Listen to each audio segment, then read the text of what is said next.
Well, good morning, friends, neighbors, fellow travelers on this big old earth of ours. We are lighting the candle, a world that works. My name is Bill Correll, and this is episode 88. And we're really excited about this. And once again, I get to share this next hour or so, or what seems like an hour, with my dear friend, Lisa Sheehan. And waving back at you, Lisa. The folks at home can't see that, but you have the best smile ever on right now.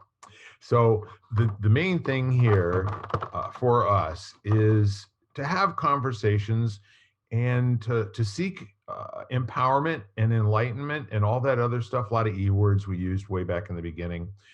But where we're at right now is this has kind of grown into an opportunity for us on a weekly basis to just explore, what goes on in our culture and how people talk about things, and what's available for people that are interested in learning more about themselves primarily. And I think there was a philosopher from 5,000 or 6,000 years ago that basically said that in every interaction, what you come away with is the opportunity to learn more about yourself and learn less about what goes on outside of you.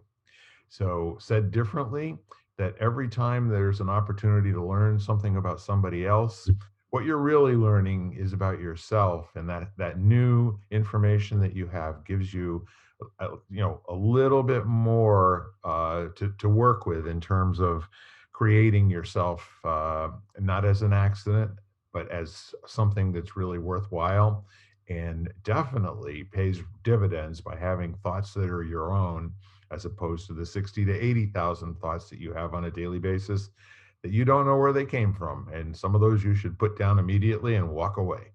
So with that said, we like to have some sort of a diving board topic. And Lisa, have you got anything that's kind of present for you right now that you'd like to chat about for a little while? I actually thought we could start with a poem. A poem? I like that. And I discovered it just yesterday. He's an Irish poet, Michael O'Sullivan, although it's spelled Gaelically, so it doesn't look like that when you stare at it, but I kind of know. Yeah. And the poem I liked is called What to Hand On. And it kind of summarizes what you just said and then how I kind of feel. Excellent. So here we go. I'd wish to grow wise through gears of existence, to read the gradient in each phase of life, just to coast on the slopes beyond travailing times, to know the right hat for the right company and the rhythm of each interaction, chiming in from the periphery, to read the grain of every conversation, to fall in love in the prime of life, seed sown of deathbed smiles, waves of well-being lap at low tide, imploring your reluctant side to break even one cycle learned as a child. For wisdom knows what to hold and what to hand on, which to give and what to keep, where to dig and what to bury, when to wake and how to sleep. Our wish for wisdom, still a whisper, the source of which still buried deep. So soul brother and soul sister, are we changed by what we meet? That's really, really nice. Isn't it? It is. I kind of got this image of, when children make decisions, it's almost like they put on a piece of clothing that they outgrow, but never take off. Yeah. So that metaphor in terms of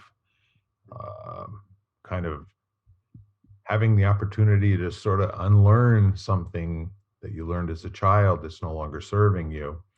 That's exactly what we were kicking off on here. And to put yourself in that place of being a work of art, shall we say. And what if people really regarded themselves as already perfect. And now I got to go and discover what that means for me, you know? And it certainly is cool to do that with other people. And I know you and I, whenever we, get into conversations with people, we really think that we're trying to either know more about them or know what they're thinking and why, and all these sort of things. And what we're really doing is having an internal conversation with ourselves about what they're saying, and in many cases, that's as close as it ever gets to actually experiencing another human being and understanding, the conversation one to one. You folks at home, I mean, you smile, at me right now. I can feel it. And there's someone in your mind that you're thinking of right this minute that either the last conversation went really swimmingly well and you're going to get energy from that for the next 2 or 3 weeks, or maybe it didn't go so well. And maybe there was a failed communication that left both of you feeling, diminished and in some way incomplete. So I appreciate, the thought that went into choosing that poem and your willingness to share it with us today, Lisa. And how did it speak to you? I look, we I know we've mentioned before, I think I've said before that I'd love to be an elder at some point, and that just growing old does not qualify you for being such. You have to take the wisdom of life with you and be able to share that with other people. And also the fact, like you said, of going back to the simplicity of childhood, how you came into this world perfect, and then you cloaked yourself with all sorts of cultural clothing, so to speak, and masked your true self, basically. So I'd like to get back to that part of my person, and then be able to share that as an elder, as a wiser person that has discovered that what I really need is just inside and not out there in the world. Yeah. Yeah, there's lots of models for that elder behavior. And the ones that the ones that present themselves as like a real opportunity for me are the ones where questions get asked of the elder, and the elder never answers the question.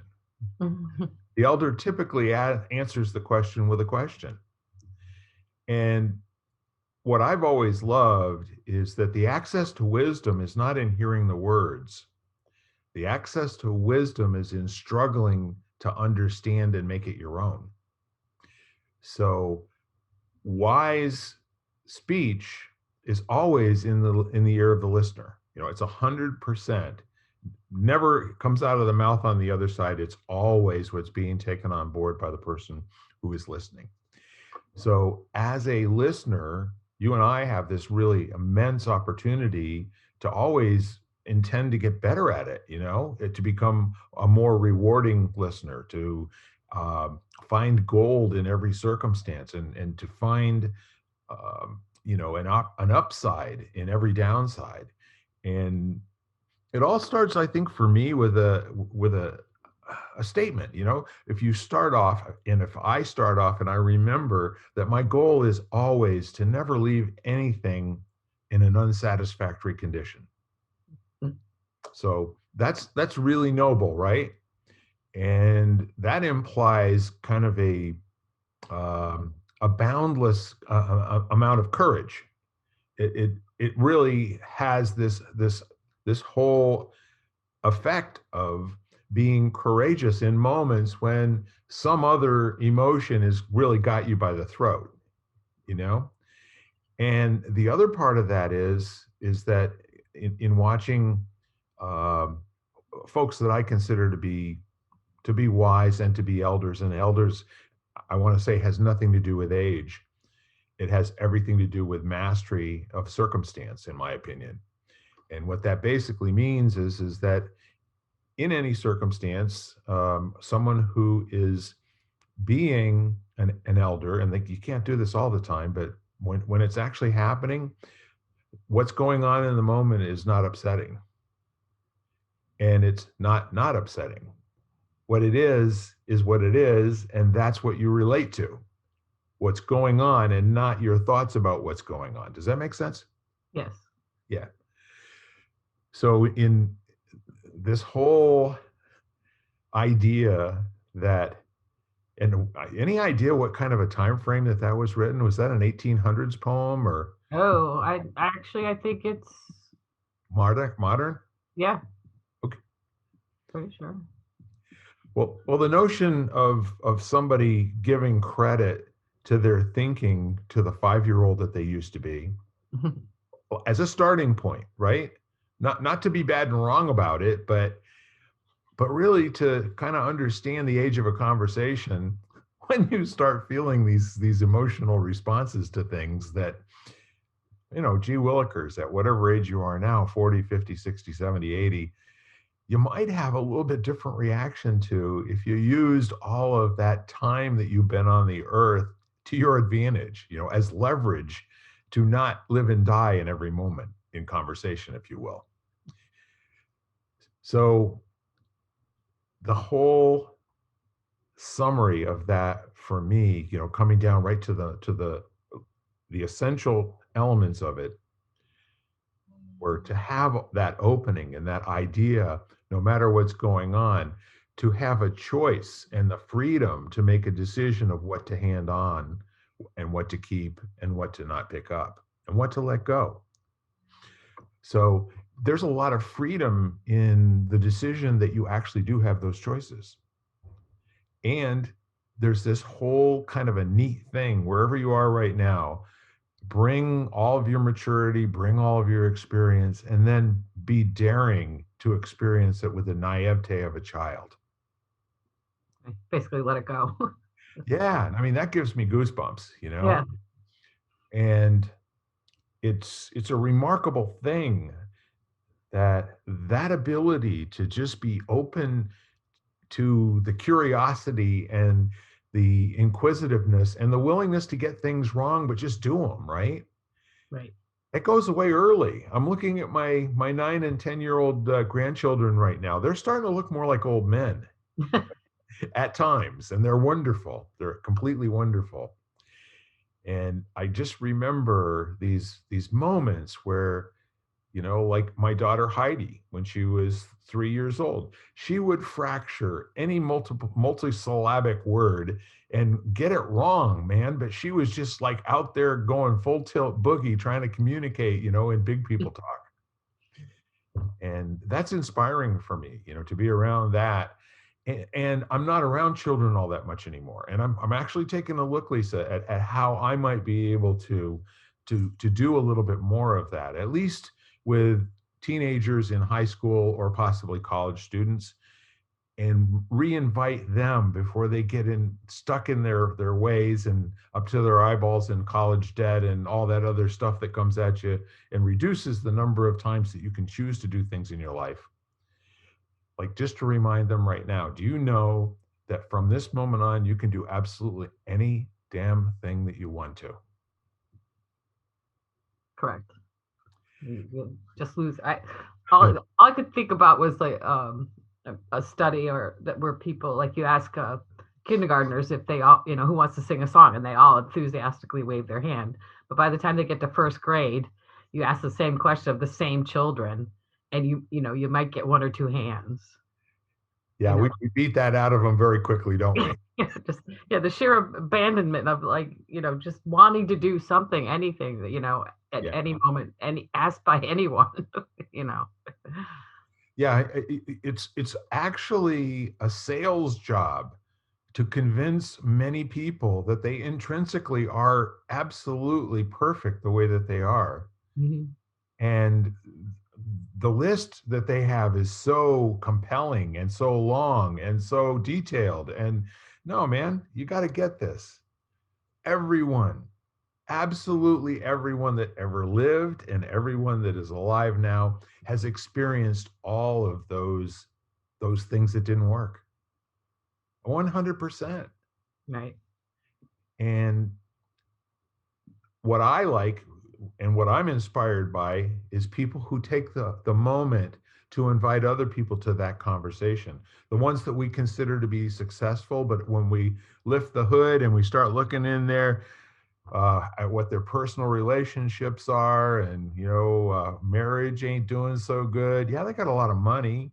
A lot of people think that they're really, really cool people, but case in point, you look at what's been going on for the Bezos couple, or the Gates couple, or some of these others. You know who I think, and I hope I'm never proven wrong about this. I've always just liked Warren Buffett. Hmm. I really liked Warren Buffett because, in my opinion, he and another man, Jack Welch, who used to be in the old days, the firebrand leader of these major corporations, took that to heart. It wasn't a job they were going to have for 2 or 3 years until somebody else would pay them 3 to 4 times as much money to run another corporation.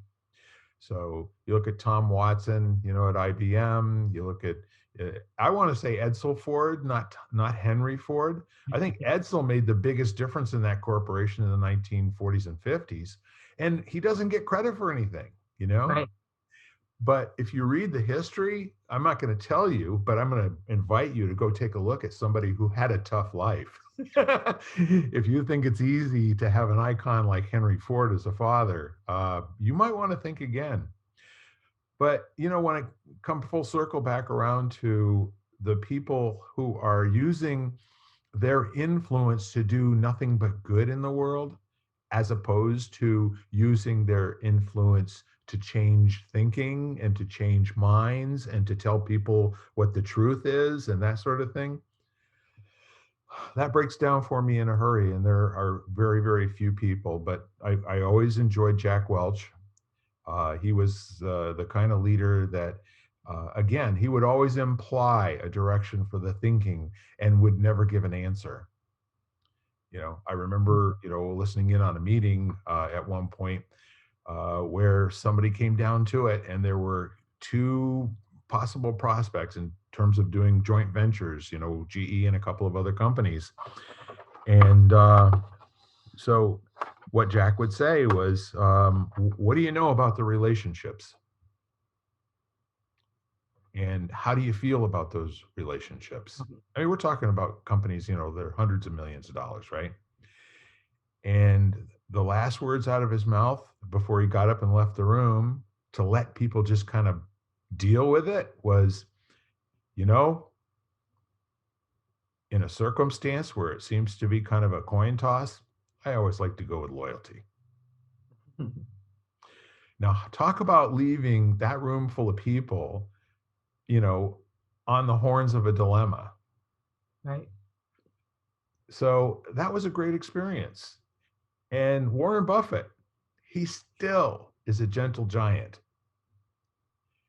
And he is distancing himself from people who have decided they want to now become an iconic soothsayer for the world. And I Right. appreciate that. I just listened to a call with his name is Chuck Collins, who was in the Oscar Mayer family. Yeah. And he gave away, when he was 26 years old, gave away his fortune. He researched the heck out of it and gave it to the organizations that he thought would do the most good. And since then, he's been successful in trying to break down the extreme gaps in income and where the wealth is going and how the wealthy are spending, how he put it, spending millions to save trillions. Yeah. And he wrote the Paradox Papers, and he's always involved in major organizations to help find the gaps. But what he discovered early on, and it kept like flooring him every time he discovered how one level of privilege was presented to him that was not available to almost anyone else except a few. Yeah. And every time he uncovered another one, it just made him more satisfied that he gave away his riches and was living like most people have to live. Yeah. So he was getting as much enjoyment out of making a game of giving everything away as he probably did, or maybe it was kind of a drudge for him to build it in the first place, He was just constantly surprised, Yeah. but in a good way. of what the world has been doing and how nobody is, basically opening their eyes to it. Yeah. So if you think about that for a minute in terms of the poem that you read us, Right. the, what to hand on. You know, you and I and 7.5 billion other people on this planet have a unique opportunity and a unique gift that we can give the rest of humanity if we choose to do so. And it doesn't mean that we have to be known. Right. This is one of those things. The Buddhists like to say that the butterfly flapping its wings in the eastern hemisphere gives rise to the hurricanes in the western hemisphere. And it goes back to what Ken likes to say, you're not a drop in the ocean, you're the ocean in a drop. And so all of those things that you can lose yourself in thinking about and, contemplating and, just actually being quiet for a moment and see what shows up when you have these thoughts. I want to just ask everyone, and you in particular, Lisa, the notion of having a childlike, inquisitive nature and curiosity and naivete. Is that something that comes easy to you, or is that something that you find that you get reminded of in conversations with other people every once in a while? But when you're in the middle of a struggling situation or deadlines that are chewing you apart, or it's too many people that want you, now and not 5 minutes from now, all of that stuff. Where do you find your peace? Where do you find your ability to get centered again? I think we're so fortunate in this day and age to have so many outlets to kind of escape or to at least distract yourself from any moment that's tends to be stressful. And I also, wholeheartedly believed in spending your free time doing something that you really enjoy, so that the time that are spoken for by other people are less have less of an impact on you. Yeah. Um, but I also think like childlike curiosity sometimes sounds like it's immature, but I don't see it that way.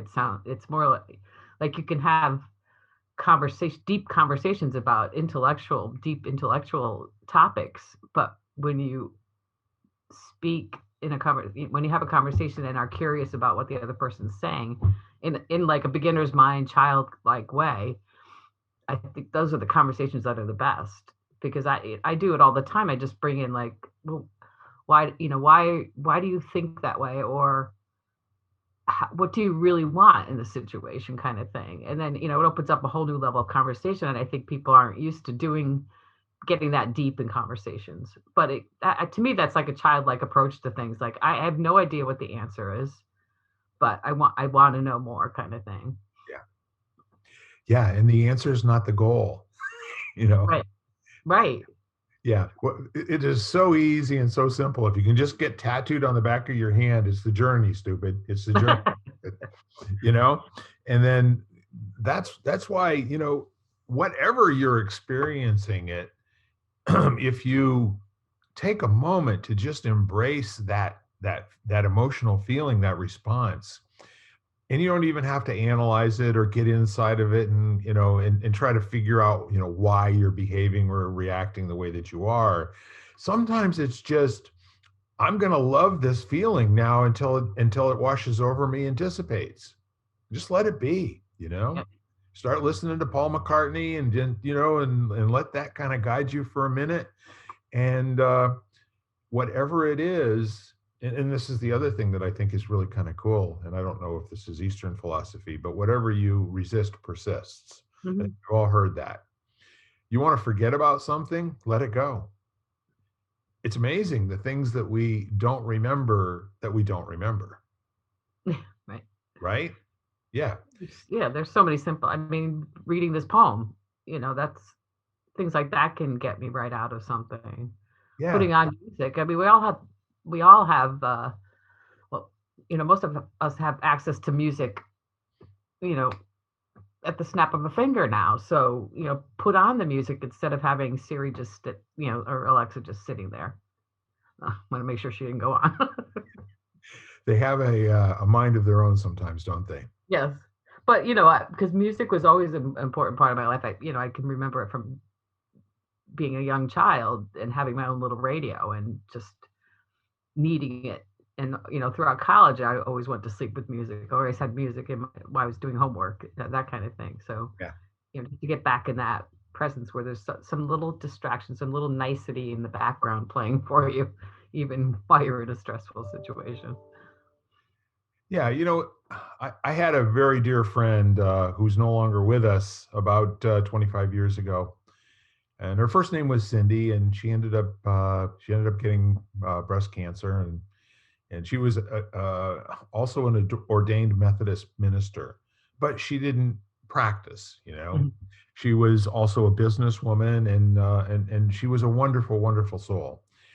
And she a couple of times invited two or three of us to come down to her home. She had a home that was one block off the water, down in the you know uh, not quite to New Haven, but wonderful, wonderful spot. And her home, everything was meticulously curated and placed in every single room for a reason.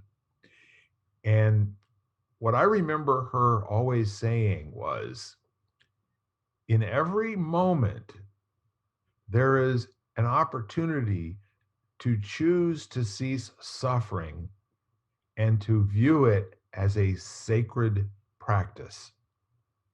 Whatever you're doing, there's always this opportunity to give it a rest for a minute and say, this involves me.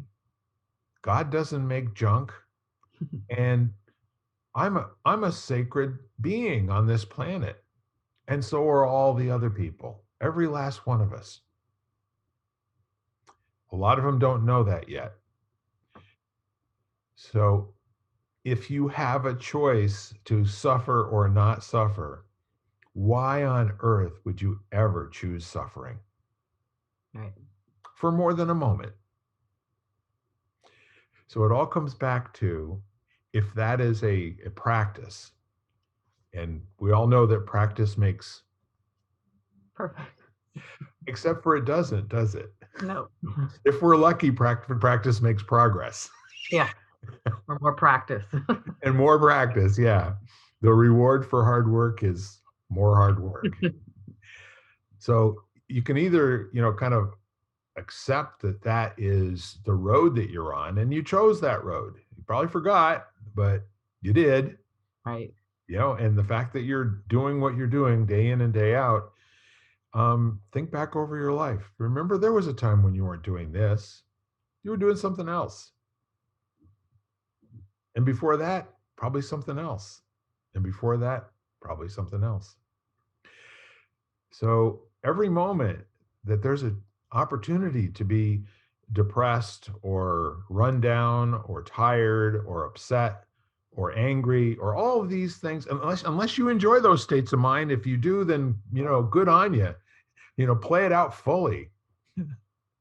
Larry Flint said, if you're going to be a bear, be a grizzly. Okay, so let it go, let it run, let it be what it needs to be until you don't have that need any longer. And there's other things to, we talk about the law of attraction or manifestation, as other people will call it too. But this morning I was watching Mel Robbins. She's an author and coach, and she did have a talk show for a moment. But she was talking about using the power of objectivity to manifest things that you want. So we've talked about things like that before. So if you're in a situation that you don't like what you're doing and you'd like to do something different and you want to picture it and try to manifest it for yourself, then if you get stuck at trying to see the steps that you need to take, picture somebody else in that position. So she said you could use her, and then all of a sudden your world will open up like, well, I wouldn't do that, but Mel would, that kind of thing. So I thought that was an interesting way to And it would be a fun game to play, and you could be childlike with that too. It's like, okay, I'm going to pretend I'm Mel Robbins right now, and what would I do if I wanted to start a business, or or open up a cookie shop, or even write a book or write an article, or do something silly, start a garden. How would I go about that? Or Sure. how would Mel go about that? Yeah, 100%. Uh, I've actually had a couple of friends and employees who dove into the deep end of the pool and took on jobs that were just so far beyond their reasoning abilities, their experience, all the rest of that. But I knew and they knew they could do it. Right. And so one of such stories was a man who was a technical wizard for me for about 15 years. And then he took a job at UConn and went out to lunch with him about 3 weeks later. And he said, Bill, he said, I really love this opportunity. He said, but I keep having these issues. He said, I keep getting in my own way. And I said, well, Chris, what do you think? And he said, well, he said, you know what works for me? And I said, no, what is that? He said, well, I just go, well, what would Bill do? And after 15 years, uh, he was a pretty good reporter on what Bill would do, and apparently it was working for him, to kind of take that mindset.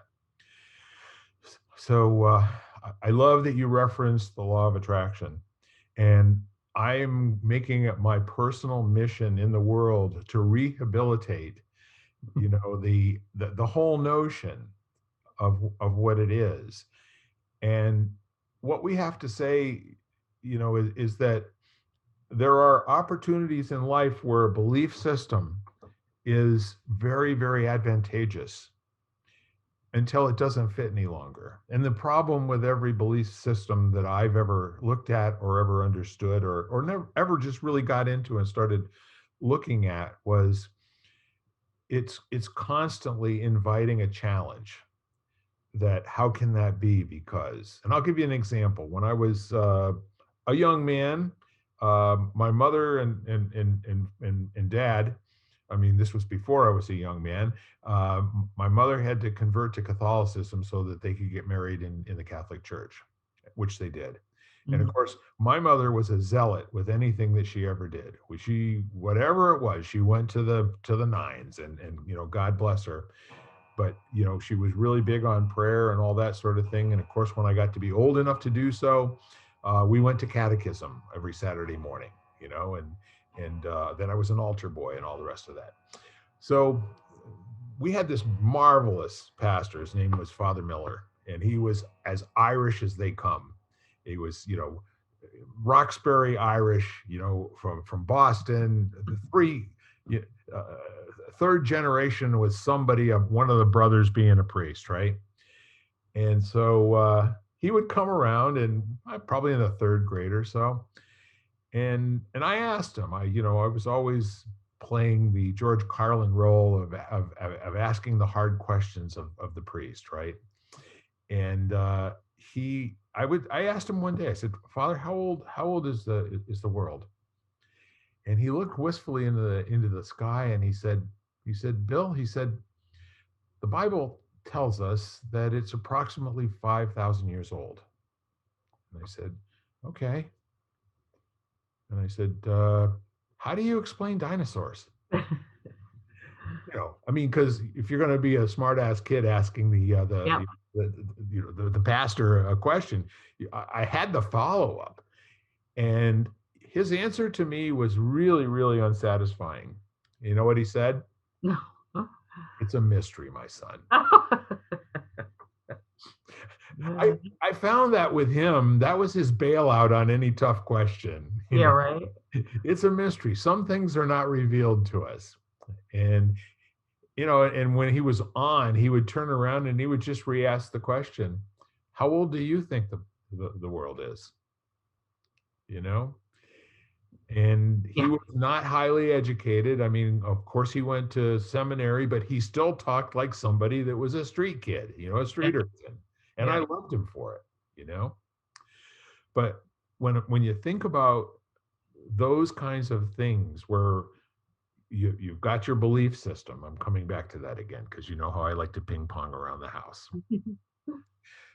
Something somewhere along the way is always going to come up, and it's going to fly in the face of the logic or the factual nature or whatever it is, except for some people refuse to listen. They refuse to take on board any of the, the negative connotation or something that would seem to disprove the belief, right?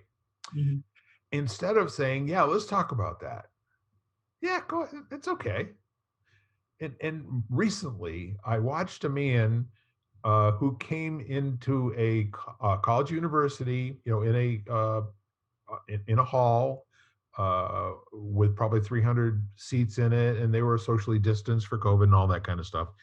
And he said, "I'm going to give you 10 reasons why I'm absolutely sure there is no God, there is no heaven, there is no hell." And so he proceeded to take questions for the next hour from all of these students. And they would say, well, how do you explain the Shroud of Turin? And so he'd say, well, da da da da da. There's like, some of the stuff, and maybe it's not that old. And, there's conflicting science about the actual age and where the dust came from. And that's all stuff I never heard of, right? So the kid would stay with it, and he'd say, yes, but how do you explain the bloodstains of Jesus Christ on the Shroud of Turin? And the guy said, well, again, it's quite possible that that may have been actually manufactured somewhere around 700 AD. So the long and the short of it, they went on and on and on and on. And at the end of the day, at the end of this whole thing, he came back, and his closing remarks were, I'm not only not an atheist, I'm an ordained Catholic priest. Wow.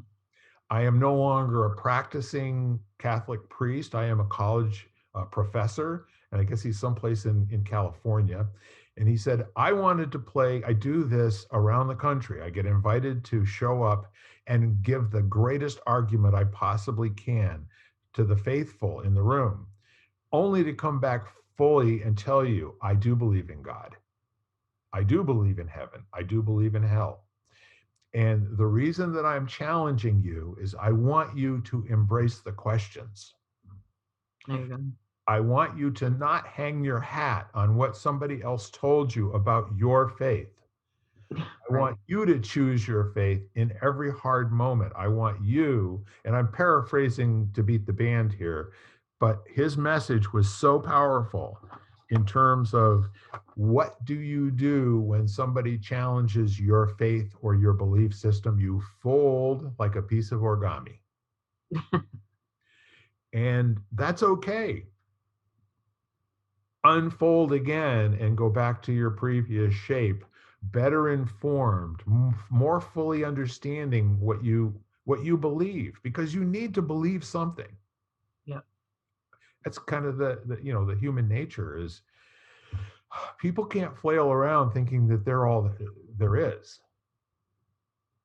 So it's the same thing. And I told you that story to come full circle again. I do keep track. I leave a break to come back to the law of attraction. So all of these belief systems, for me, are best addressed as metaphors. They're great stories. Hmm. And no, there's no proof positive, that people weren't paid to write the Bible. I mean, in fact, they were paid. The Nicene Council and all the rest of that sort of thing. What was that? 400 years after the crucifixion date, Right. and there were books that were written and were not put in, into this Bible. The King James Bible and the original one had many other books in Aramaic and other scrolls that had been lost and found. And we had that big hoax. Remember the Dead Sea Scrolls having been found and all the rest of that? And that turned out to be, well, maybe not. So the challenge every single day, I don't even care if you're an atheist, because an atheist believes there is no this, there is no that. But guys, we can have so much more fun if we'll set that down and say, roll our sleeves up and say, bring it. Yeah, What do you got? tell You know? me more. Yeah, how does that work? How's that work for you? I mean, let's just say it's not true for everybody, but I want to hear what's true for you. There's that childlike curiosity. Yeah. Until they've had a bad experience with pain, most children are willing to try something over and over and over again. And that's remarkable to me.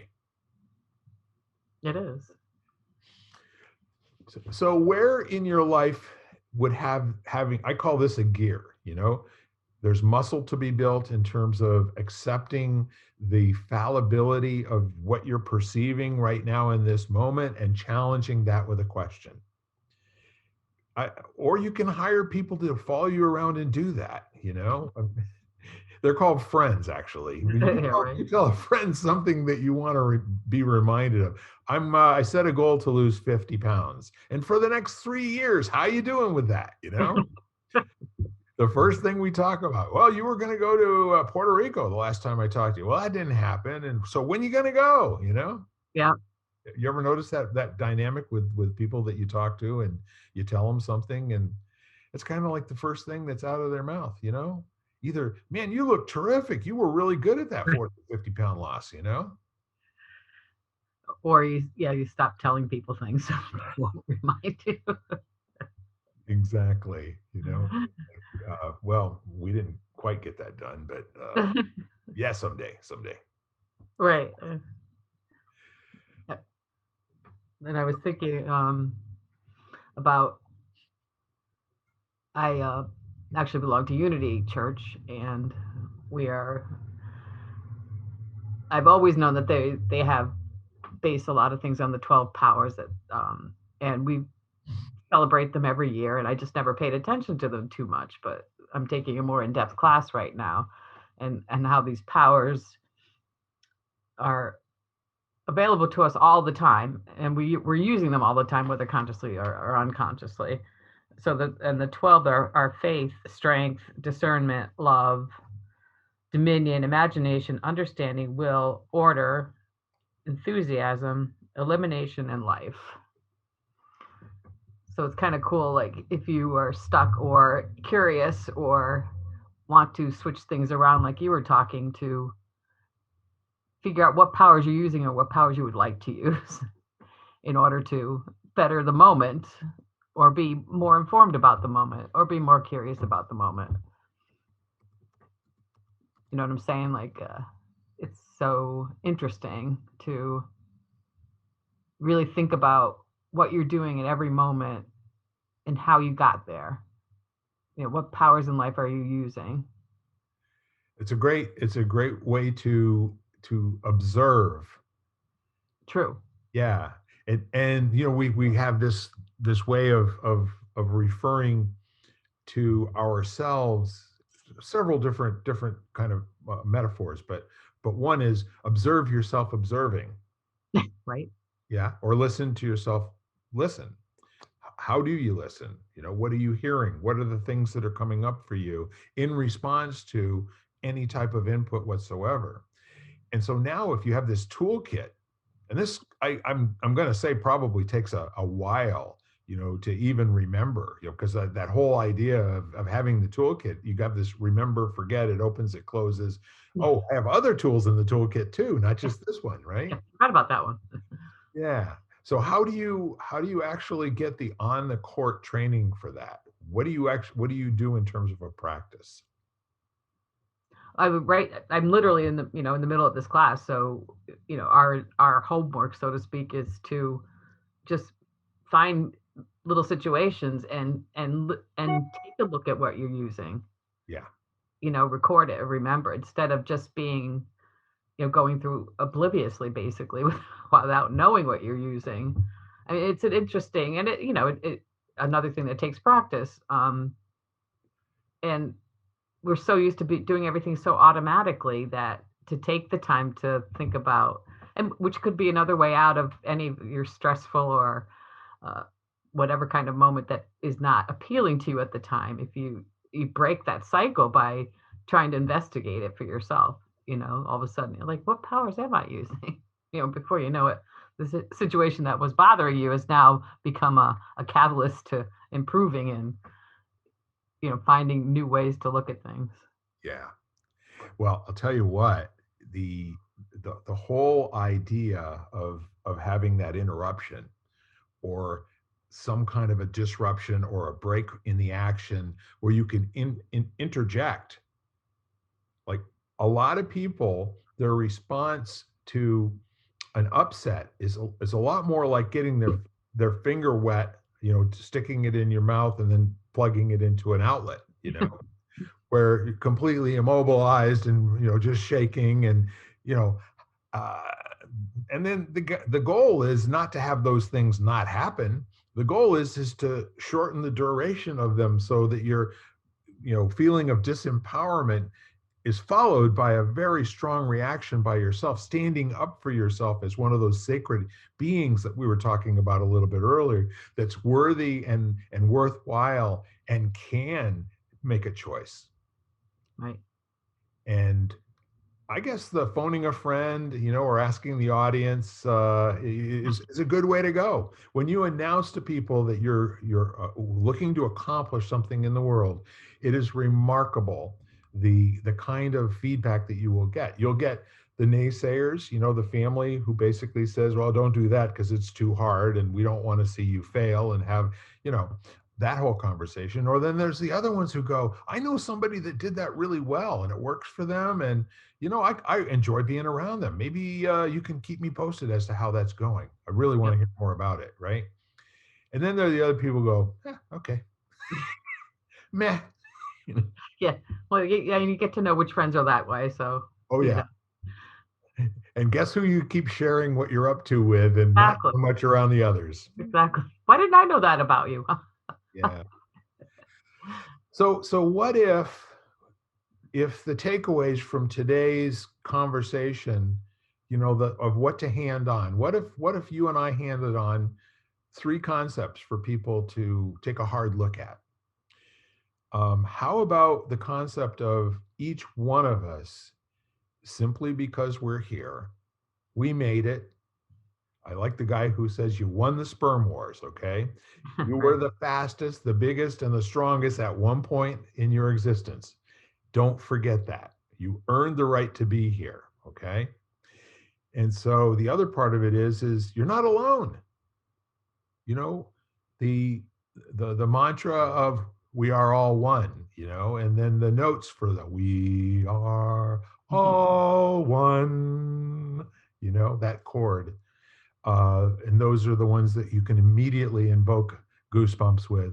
Any place you are, just sing that a couple of times. You can't be anything other than moved.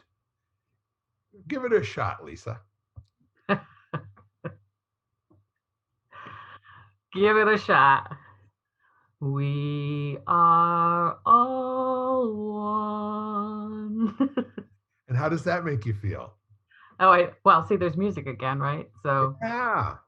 And so everybody has access to music, and they exactly. all they all sing in tune. Have you ever noticed that when no one else is around? Just the little kids again. So that's number 2. We're not alone. And every single other person on the face of the planet, no matter how good you think they're doing, no matter how much you think they've got it handled, man, they just like you. There is nobody who sits in their bedroom in the morning and their clothes just fly onto their body. I haven't met anybody that can do that. And all the people, I don't care who it is, because I've asked hard questions of almost everybody I know, and I'm kind of a nuisance and a pain in the ass that way because I'm constantly researching. And they all tell me the same thing. And the ones who I consider as kind of like being at the head of the pack, the front of the class, these are the people who I think have at least a good response, to their lives not seeming to work for them. Well, they don't take it on board like it's a permanent thing. And they immediately take responsibility for it. And then they go and find out how to leverage their tribe. It could be just checking in and saying, I'm having an extraordinarily horrible day today. I had to hear your voice because I had to have some tether back to what my life is all about. I got to get away from these thoughts that I'm thinking. You know, Yep, you ever have those moments? of course. Yeah. I mean, they could be just as insidious as being a whole string of negative thoughts, nothing that's really super out of balance or, certainly not life threatening, but those negative thoughts are doing, they're kind of like a damper to joy. They're not allowing that happiness, which is your birthright, by the way. Hmm. I don't know if you remember this, but when I got kicked out of heaven to go back and be part of the exchange between the seed and the zygote, it was like, okay, go out and play, go Exactly. have some fun. I'm gonna ask you about it in a few years. You better have some good stories for me. So we're not alone. And then, so the first thing is we're special 100% for no reason and for every reason. Right. And we're not alone. And the third one is with a little help from my friends. So I really enjoyed you kicking us off with a poem today. And I'd like to do the same if that's okay. Please. Maybe as kind of a wrap up. Yeah. This is something that I've been reading to people for, I don't know, about 30 years. I picked it up from some friends back in the early 1990s. And this is a great, great thing to share in a group. And it's called the Goose Story. Now, it's been attributed to many different people, but back in the original days when I went and did some research on it, I couldn't find anybody who was actually the author. Hmm. And you know how some facts have changed on the internet, Yeah. in the last 25 years, may or may not be attributable to a person, or it may have been something that just sort of got said over and over again. It could be hundreds of years old, actually. So next fall, when you see geese heading south for the winter, flying along in V formation, you might consider what science has discovered as to why they fly that way. As each bird flaps its wings, it creates an uplift for the bird immediately following. By flying in V formation, the whole flock adds at least 71% greater flying range than if each bird flew on its own. People who share a common direction and sense of community can get where they are going more quickly and easily because they are traveling on the thrust of one another. When a goose falls out of formation, it suddenly feels the drag and resistance of trying to go it alone and quickly gets back into formation to take advantage of the lifting power of the bird in front. If we have as much sense as a goose, we will stay in formation with those who are headed the same way as we are. When the head goose gets tired, it rotates back into the wing and another goose flies point for a while. It is sensible to take turns doing demanding jobs with people or with geese flying south. Geese honk from behind to encourage those up front to keep up their speed. What do we say when we honk from behind? And finally, this is important. When a goose gets sick or is wounded by gunshots and falls out of formation, two other geese fall out with that goose and follow it down to lend help and protection. They stay with the fallen goose until it is able to fly or until it passes. And only then do they launch out on their own or with another formation to catch up with their group. If we have the sense of a goose, we will stand by each other like that. And that's the name of that tune. I've read something similar before. Yeah. So makes things clear. And that bring back the saying that I keep misquoting, but I will try it again. If you want to go fast, go alone. If you want to go far, go together. Yes. Well, I tell you what, I don't have a whole heck of a lot more to add today. I think we gave our are all in a short period of time, and hopefully the folks at home have gotten a proton pill that's going to get you up and out and doing whatever you need to be doing, fully functioning and having the most amazing day ever. Exactly. Do it now. Yes, just do it. I don't know, somebody said that somewhere. I don't know what that's. Yeah, should be a slogan. Yeah, it might be. So in the meanwhile, I just want to mention again that we do this every single week, and the whole goal is to speak to you in the future, from the past and from the future.